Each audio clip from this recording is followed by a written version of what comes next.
Okay, so I think we're going to get started. Thank you, everyone, for coming to our inaugural FOK webinar. My name is Jenna Gibson, and I'm a member of the FOK board, and I'm also a Fulbright alum. I spent 2 years in Cheonan, South Korea from 2011 to 2013. And we've been talking about doing this webinar series or doing something like this for a while, but we figured that since we're spending a lot more time online, this is a good time to start doing it. So we're really excited that you all are interested and that you're all here. And we're really excited to have Paul here as our first speaker. Before we get started on the conversation, just a few logistical notes. You should all be muted. Please stay muted throughout the entire event. For technical reasons, if we have too many microphones going at once, it can really throw off the audio. So please stay muted. We will have a time at the end for people to ask questions, but we would like you to do that via the chat function on Zoom. So if you haven't done that before, just with your mouse, just scroll to the bottom of the Zoom screen, and there should be a little speech bubble that says chat. If you click on that, it'll pull up a chat on the side of the screen, and you can send your questions throughout the entire event, and we'll take a couple of those at the end.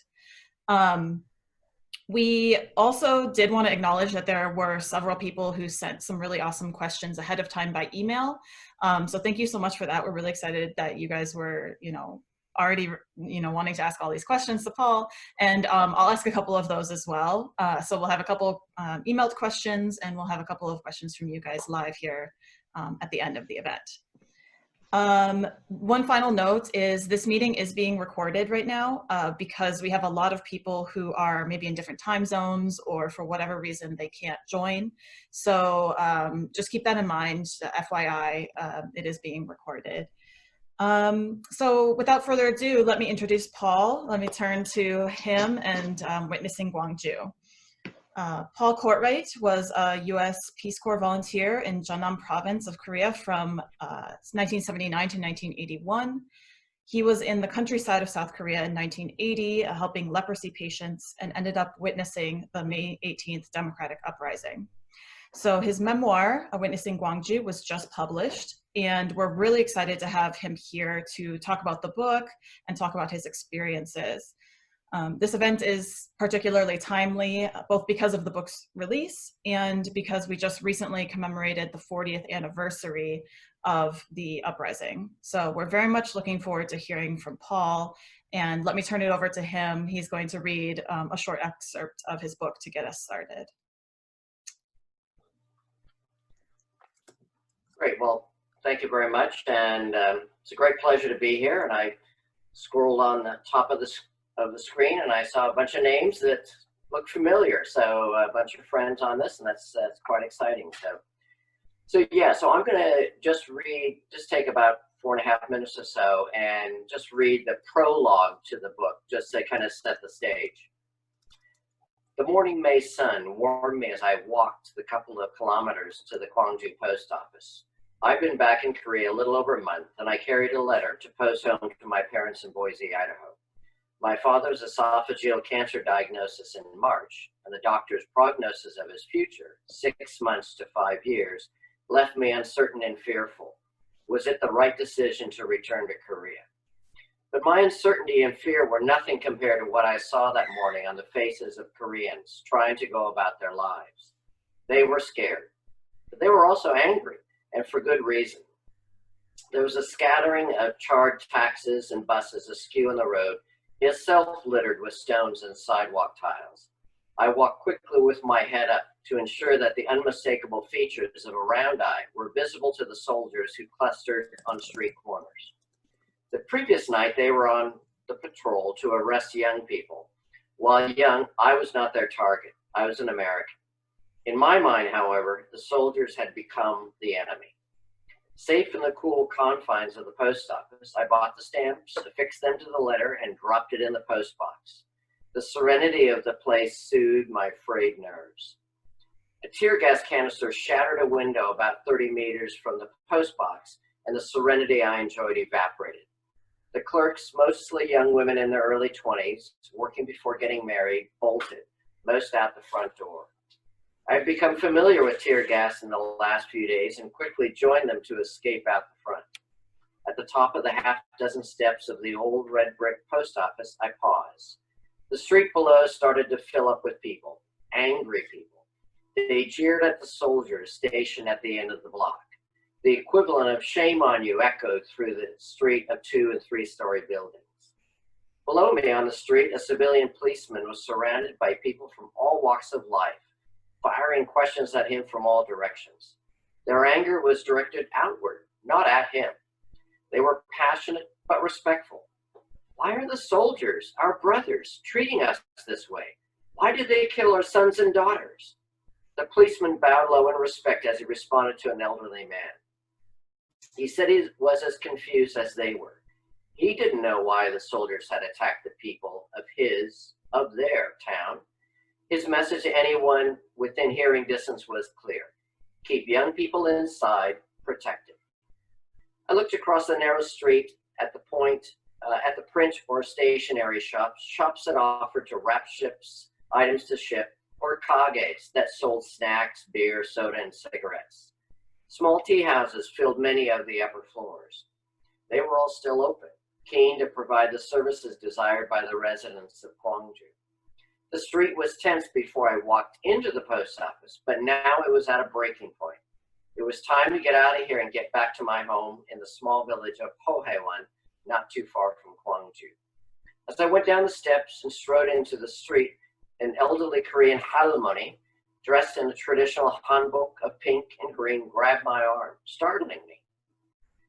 There was still a little tear gas in the air that swirled around us, but it was not debilitating. I was ready to help the halmoni into a nearby kage, but that wasn't what she had in mind. The halmoni's grip tightened on my arm, and she turned to face me. We have no voice. You have to be our voice. You have to tell people outside our country what they're doing to us. She glanced around the street, then returned her fearless gaze to me. I was rooted to the spot. I was to be the witness, and she'd given me a clear task. I failed at halmoni. I was given a responsibility that now, 40 years later, I can finally face. I hope I'm not too late. What does it mean to be a witness? The word carries a sense of responsibility, and part of that is to give an honest voice about an event.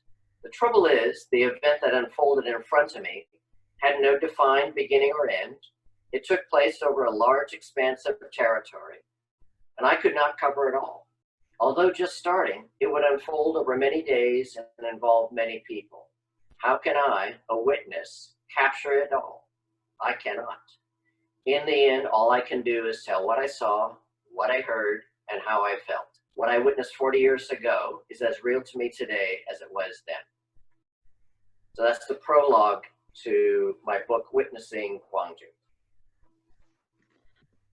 Thank you so much for reading your prologue, Paul. My name is Ekaterina Mojaeva. I'm also a member of the board of the Friends of Korea. I was a Fulbrighter at the same time as Jenna, who introduced herself earlier, and I would like to pose a few opening questions to kind of set the tone and the scene for people who might be joining who may not know as much about what was going on at the time.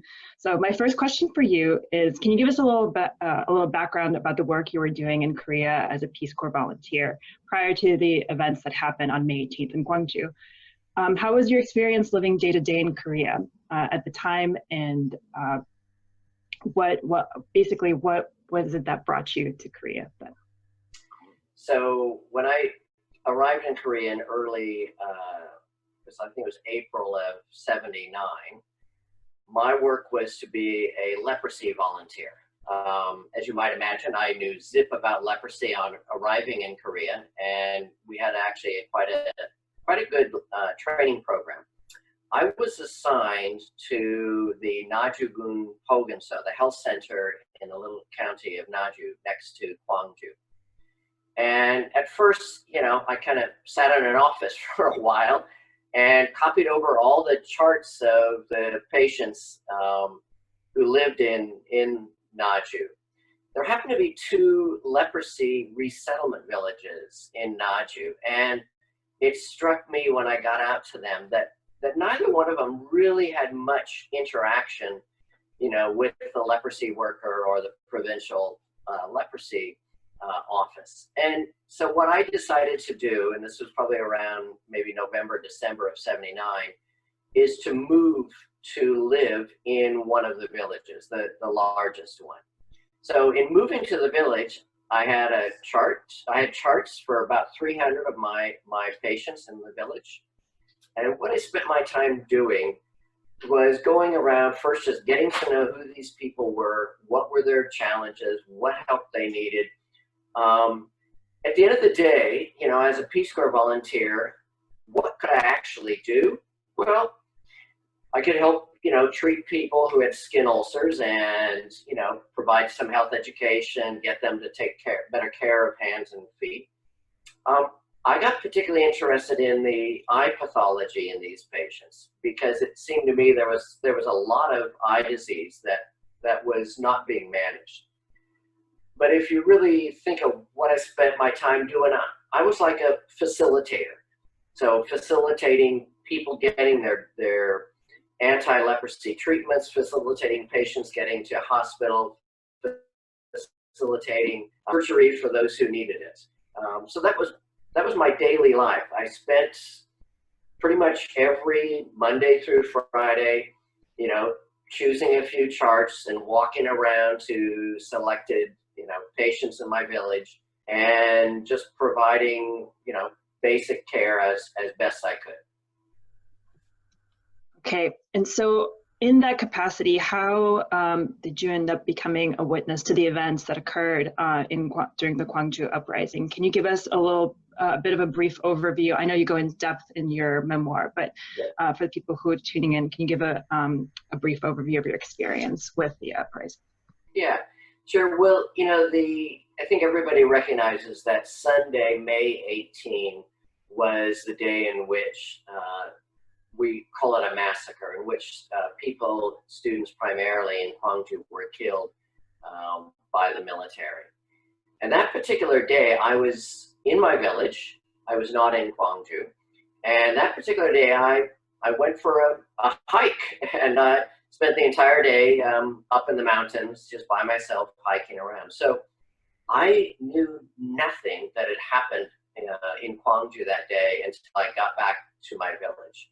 And when I got back to my village leader was waiting for me, and you know, he was visibly upset and worried because he said essentially something horrible happened in Gwangju today.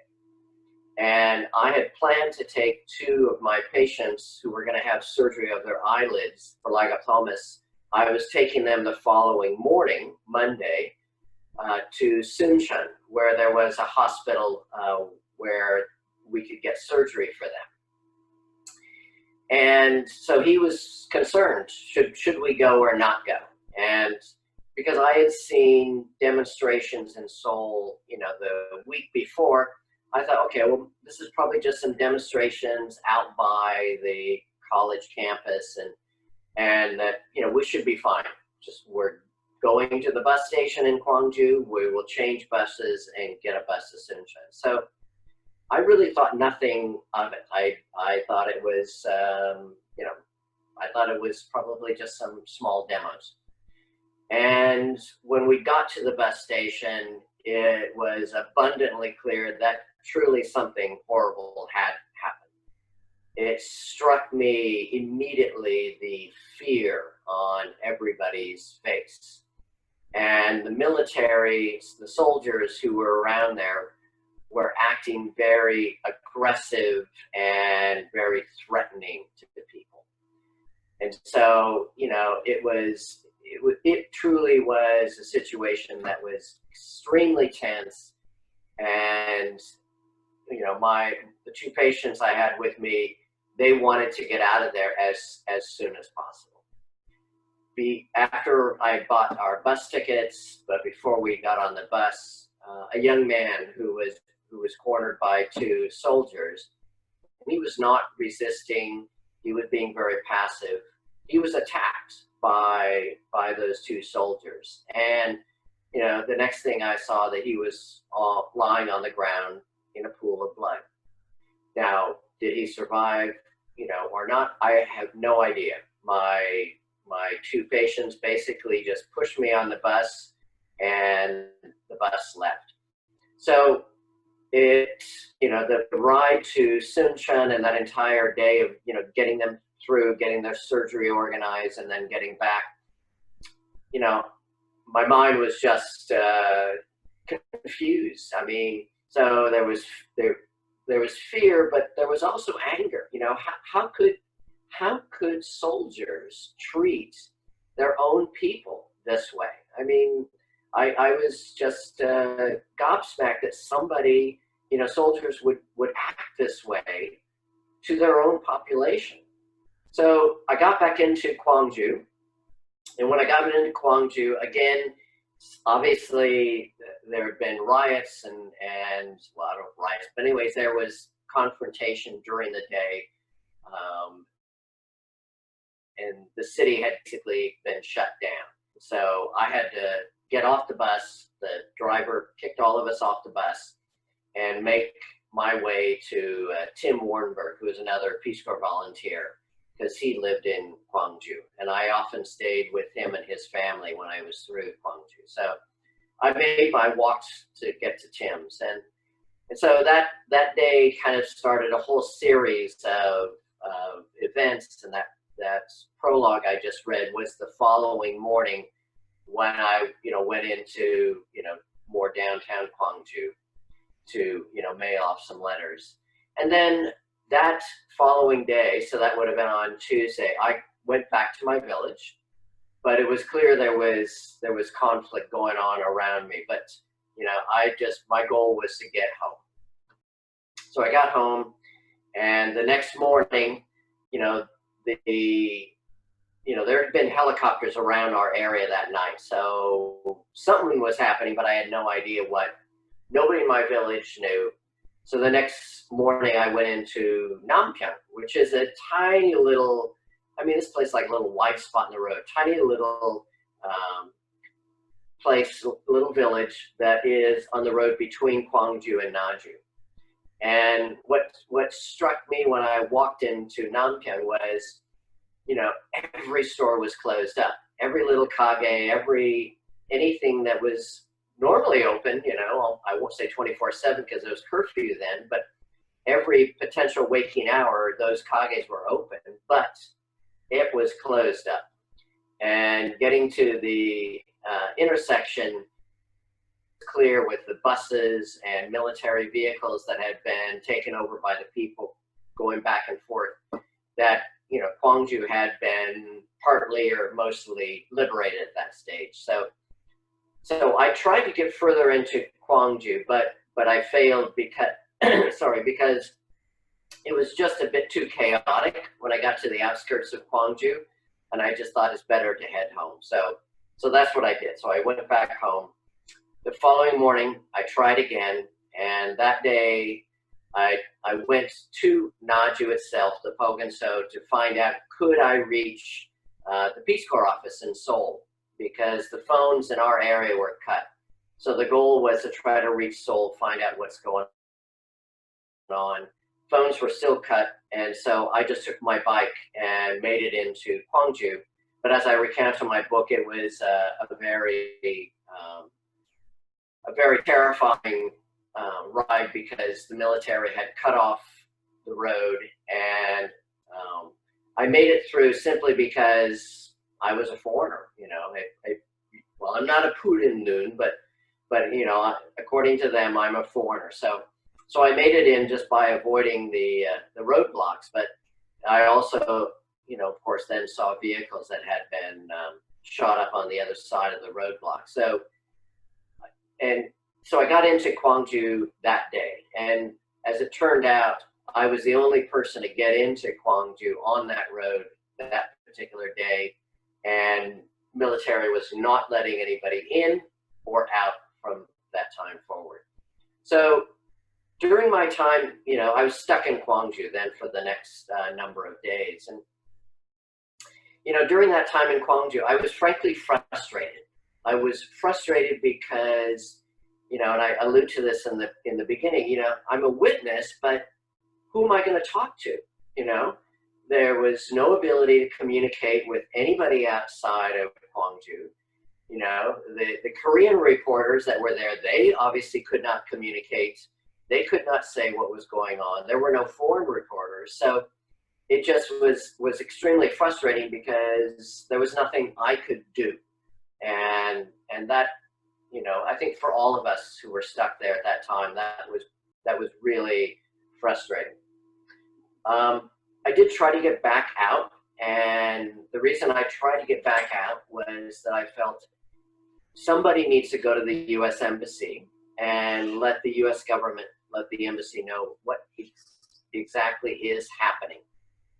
And the reason, you know, we all felt that is that the news that we were getting on the TV that was beamed in, you know, through Seoul were frankly a bunch of lies. What it told about what was going on was a military narrative that was false. And we felt that, you know, somebody needed to let the embassy know that they're being fed a lie by the Chunduhwan government. So I tried to get out through the same way I came in, but I was turned back. The military would not let me out. And that night, you know, so when I got back into Tim's place that night, is when the foreign reporters showed up, Terry Anderson and Robin Moyer and a couple of Germans. So that actually was a good thing because all of a sudden, kind of we felt, well, we actually do have something we can do. We can help translate because they did not show up with anybody who could translate for them. So I ended up spending my time mostly with Robin Moyer, who was a time photographer.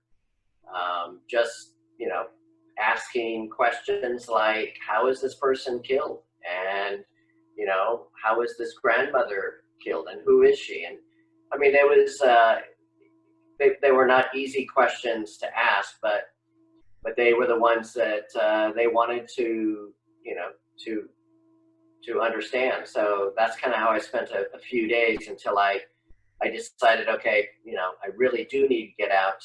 We do need to go to the embassy.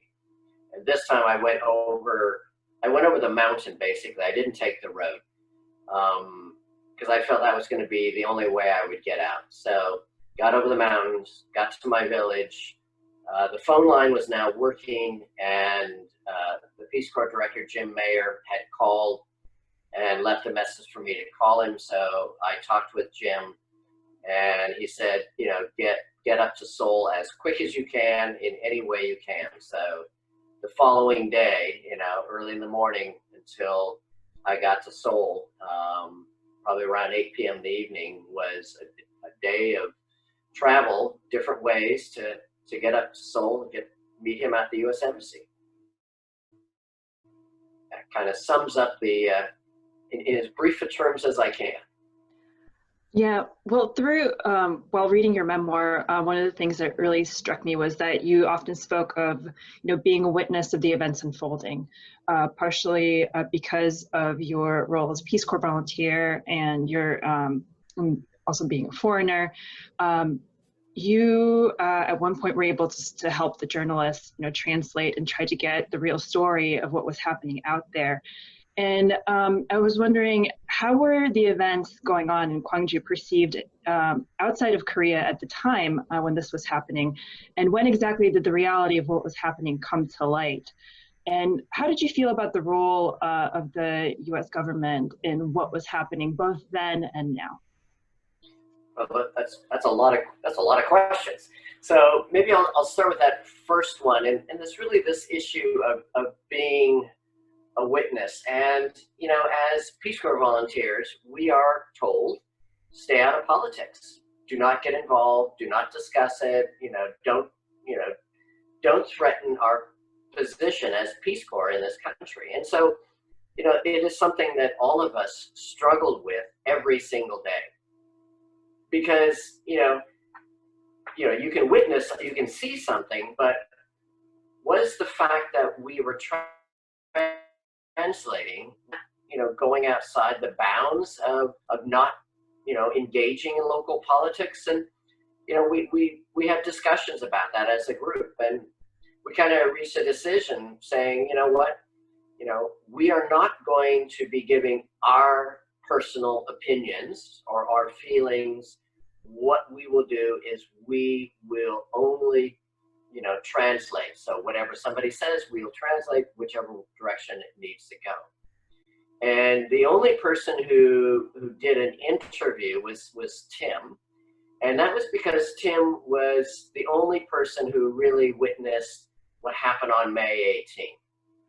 And in doing so, he was not identified as Peace Corps, and he was, I don't know how they did it, but anyways, it was made clear that you could not tell who it was, and the German broadcaster said he was Amnesty International. Well, that's fine. So that was the only time in which any of us, kind of appeared on camera. So that was a constant struggle of saying, what can we do and what can we not do?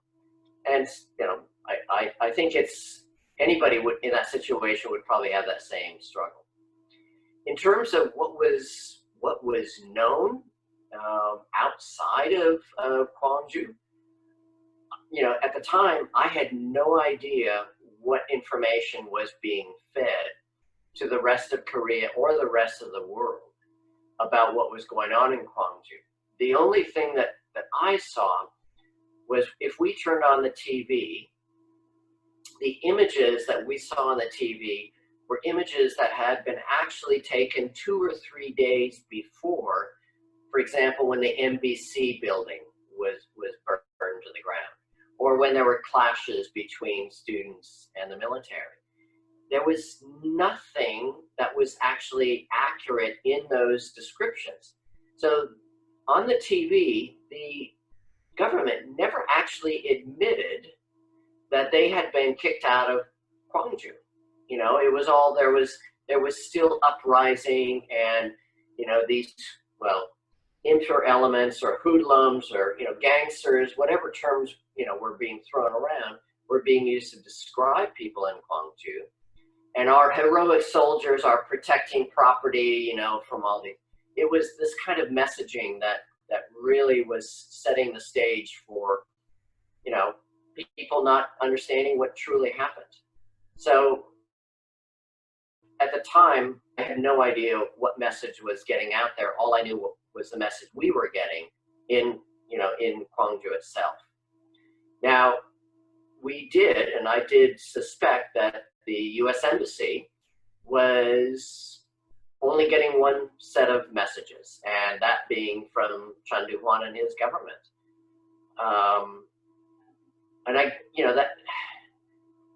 I'm making that assumption. It may be incorrect, but I made that assumption that they were only getting that one message because I just kind of figured that the U.S. Embassy would have, given some additional information. When we did get the order to leave, it was actually quite late in the game, and there was no other information given. It was just, you must leave now, and this is how you need to leave. And we were surprised by that. It's like, we're just supposed to get up and leave, and you're not telling us what's going on. We know what's going on here, but you're not telling us what's going on externally. So we did not have a good feeling that the U.S. Embassy really knew what was happening. That was our sense at the time. And I can certainly say later, when I was provided the cables that the U.S. Embassy has, finally released, it was clear that the embassy did actually not know what was going on. Those early cables really gave the impression that they believed everything that Chun Doo-hwan fed him. So that was really disappointing, and I was really saddened to see that. But that was then, and let's face it, if it was today with mobile phones and social media, the Gwangju incident would have never happened. It would have, the rest of Korea would risen up if they had seen what had happened on the 18th. So it was just a point in time 40 years ago when they could control the narrative. Yeah. So you've had, you've had a chance to look back at these events at several points in your life. In your memoir, you mentioned that right after it happened, you took the time to sit down and write, and then you ended up revisiting this and creating your memoir recently. And in the memoir, you also mentioned that you've had the chance to physically return to Gwangju, Nampyeong, and all of the places that figure so heavily in this at that moment in time. And I'm wondering what was it like for you to revisit those places so many years after those events have occurred, and has your perspective changed since on what has happened, changed over that time, and also after having revisited those places? And as everybody on this webinar knows, the physical changes, the economic changes, the social changes in Korea in those last 40 years have been massive. And so it was really hard when I was in Gwangju and Nampyeong last year to find my way around. There's so many changes. I mean, once I got my footing, within downtown Gwangju, I was fine. But that town is just spread out, and now it's a much larger city. So in Gwangju itself, because they have kept the Cheonnam Dochan, the provincial office building, they've kept it, and it's now a library. It was well, I can only call it weird. It was weird walking up the steps of that Dochan, just as I did 40 years ago with the foreign reporters, into the room where the committee, was holding discussions of what their response should be to the military. It was very strange to be walking up those steps and walking into that room and seeing, in this museum, pictures on the wall and saying, yeah, I was standing over there. And, it's like, it's Gwangju's history, and to recognize that you're part of that history is a very odd and disconcerting, feeling. Going into Nampyeong was very interesting. So I arrived in Nampyeong, just took the bus from Gwangju, got into Nampyeong, and my initial plan wasn't to go out to Hohaewon. I was just gonna, wander around Nampyeong, and I was trying to get some information from the, it was like it's a Myenso office there. Anyways, decided, okay, let's go to Hohaewon. So, got a taxi, and as I'm in the taxi on the way, to Hohaewon, he is first really surprised that I know Hohaewon. So, because he said, Hohaewon really doesn't exist anymore. And of course I didn't know that. So, well, okay, well, can we go there anyway? So on the way there, he tells me that his brother was killed by the military in the same spot where I had seen the buses and the taxis had been shot at. And that was, that really made me pause. It's, put a name to a face to a place. And that was, I mean, it was sad, and yet it was good to know that his memory is still there. Anyway, so in Nampyeong itself, as I said, pretty much doesn't exist anymore. It's been kind of gobbled up by a surrounding factory, and most of the chicken coops have been abandoned. So I'm not surprised.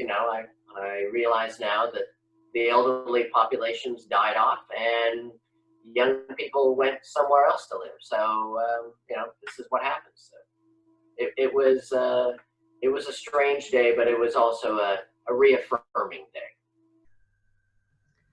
Okay, great. Thank you for answering some of these questions that we've prepared. And now I'd like to switch over to questions that were either submitted via email or via the Zoom chat. And please, for all of those on the call, feel free to use the Zoom chat to ask any questions that you may have, and my colleague Jenna will read them out. So I'll turn it over to Jenna. Okay, great. So like I said, we got some really great questions beforehand. We had a couple of people ask kind of variations on this question. So that included Ed Camerino and John Carter. So thank you for sending those questions. How do you see the connections between the protests at the time and the Korea of today? And especially, how does present day politics, or how do Koreans of today view the events of 1980? If you would have asked me that question 10 years ago, I would have basically said, I think it's been forgotten. And yet, last year when I was in Korea, I was only in Seoul for a day before, my Korean colleagues said, you need to talk to the media. We need you to sit down with the, print media, the TV, or whatever, because the story of what happened in Gwangju has become politicized. That some people in Korea basically say that it didn't happen, or they say it was a bunch of rioters, just some hooligans causing a ruckus, or they say it was instigated and facilitated by North Korea. And I was shocked to hear that that was a perspective that some people had in Korea, because I kind of figured at this point in time, the whole history of exactly what happened, how it happened, and responsibility would have been, that would have been written up, that would have been told, that would have been documented well. But it seems that that is not the case. And so it was actually what stimulated me to go, and grateful to Suzanne Crowder-Hahn for this, to go to meet with Korean publishers, because everybody said, you need to get a Korean translation of this, because Koreans need to read this just probably as much as Americans do. And so that's why there is both an English version and a Korean translation.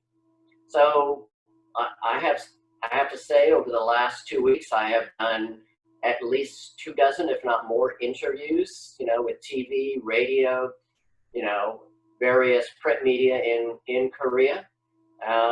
And, it seems to have it seems to be hitting people, in a way that maybe somebody who is not a foreigner, a Korean, could not do. I don't know, but I think it's great that there is a lot of interest in it. Okay, yeah, that's really great to, get your message out there as much as possible. Julie Chai was wondering what effect the event had on you, and how did your presence affect you afterwards? Well, at the time, I probably had what we'd call PTSD, and didn't recognize it, or didn't understand it, or whatever the case may be. Soon, maybe within a week of being in Seoul after that whole episode, I went down to Taiwan, because I had gone to secondary school in Taiwan, so I had friends to visit. And I basically hunkered down and, visited them, but I needed time away from Korea to kind of get my head together. So that was a really important time for me to be away and to sit on the beach, go hiking, be with friends. When I came back to Korea, what I did was I basically hunkered down in my village doing work. So I did not, I did not go out and try to meet up with Tim and others to talk about it. I really wanted to have time by myself just to get to work. So So it was not a time that I wanted to think about it, talk about it, but as Katrina mentioned earlier, I had written everything down. And by writing everything down, I could sleep. And that was the critical thing for me, is once it was written down, then I felt I could go and sleep well. So a couple of people are also wondering a little bit more about the, different numbers that have come out about, who was injured, who was killed. In your, experiences there, and also in any research you did for the book, what is your understanding about these kind of discrepancies? Well, I think you hit the right word, discrepancy. Yeah, and when I was in Gwangju last year, I gave a talk at the Gwangju International Center, and a person got up and said, we need to know how many were killed. So I think this is still an ongoing question, and I'm in no position to give a number. I have seen numbers anywhere from the low ball figures like 150 or so, and the high ball figures somewhere 3,000 to 5,000. I have no idea where it actually is between those two. I really don't.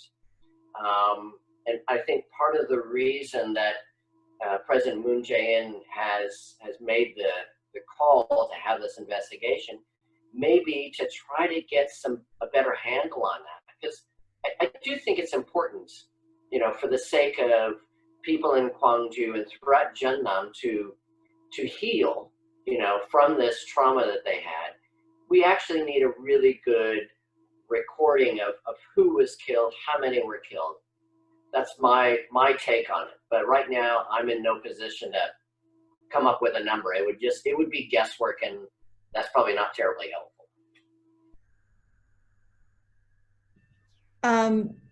So turning a little bit to some of the questions we have in the chat, again, please, put your questions in there if you still have them.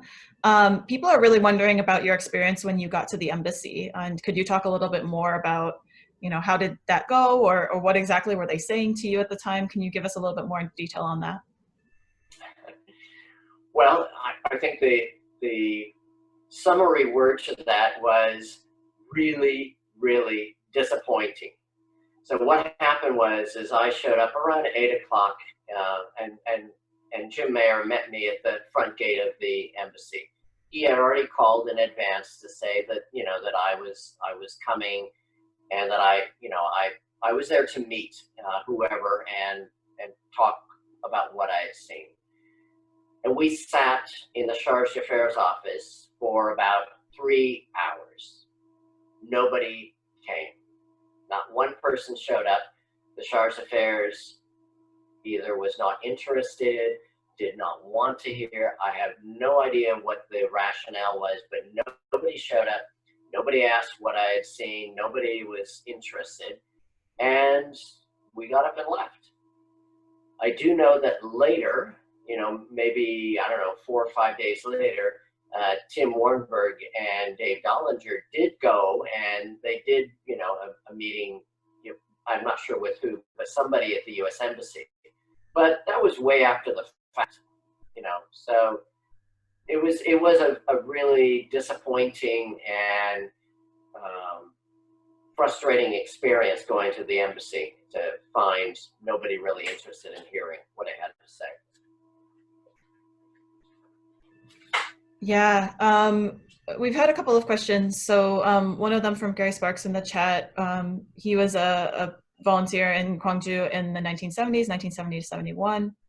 And he said that he had heard about some shootings of students in the mid-70s as well. And then we had also gotten a question by email about connections between student protests in Seoul around the time as well. Could you contextualize the May 18th moment, that day, within the larger student protests at all? I'm again, this is just going to be me hypothesizing.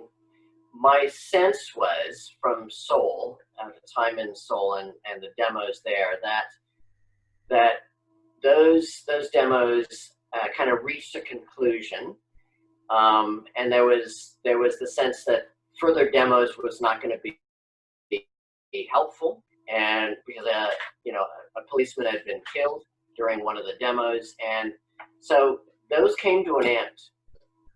And the demos that happened in Gwangju were related to the imprisonment of Kim Dae-jung. So that's what instigated it, is that when Kim Dae-jung was rearrested. And so, I think there are two separate events that were instigated by kind of two separate activities. But obviously, students in Korea, are always on the front line of demonstration. So, how to tie it together, I'm less confident that I can tie it together. Maybe others can, but I do think that, and I think there were demonstrations in Busan earlier, or maybe that was in late '79. So I think that these episodes happened during that period in response to Chun Bi-hwan's, his coup d'etat, obviously, and also to the imprisonment of Kim Dae-jung. So Martha King has a question kind of connecting your experiences in Korea with your experiences afterwards, helping people and working in healthcare around Africa. So, those countries obviously have been working on development and healthcare for a long time, but haven't necessarily had the same, modernization as South Korea did and has been doing. So can you compare at all your experiences, or can you talk a little bit about any differences that might be there? Well, first, greetings, Martha. How are you? Anyways, my wife and I worked in different places in Africa for about 20 years. And it's very easy to start saying, compare and contrasting. I would probably start by saying that, Africa has, I hate to use the word Africa. It's 56 countries. There's a lot of diversity. And to talk about Africa is somewhat ridiculous. But I'm going to do it, so I'm going to be ridiculous. But, in sub-Saharan Africa, the schooling, the education systems have been really weak. And I think that is one of the major problems that sub-Saharan African countries have faced, is because they've had such a weak educational system that people who are bright and have opportunities don't gain what I'll call the critical thinking skills that allow them to really move up, in the job sphere. At the same time, the lack of good leadership in management has also, I think, challenged many countries. And some of this is frankly related to the colonial period, where the colonial governments really didn't want to develop good leadership. They didn't want to see good management. So those two were never really strengthened in African settings. So Africa got the short end of the stick, and I'm blaming the colonial powers for that, but I'm also blaming some of the current leadership in Africa, who have not really taken the interest in making sure their own population, had the best education and opportunities. So, it's working in Africa was so very different than working in Korea. But, I was a different phase of my life. I had my doctoral degree. My wife and I established an institute. So, we're in a different phase of our own lives. So I look at my Africa time as being extremely, valuable. Both of my sons grew up in Africa. They both did Peace Corps. So, I could not have given them any better education except by having them grow up in Africa. That has made them interesting, young men. So I am forever grateful for that. Okay, so to return briefly to the role of the U.S. and the U.S. government, we talked a little bit about your experiences trying to, work with the U.S. Embassy at the time, trying to alert them, and you've always talked about that in your book. Has there been any response to the book, or have you talked to anybody at the U.S. State Department, for example? What has been the response there? Well, the book has only been out for less than a month, so I think it's a bit early.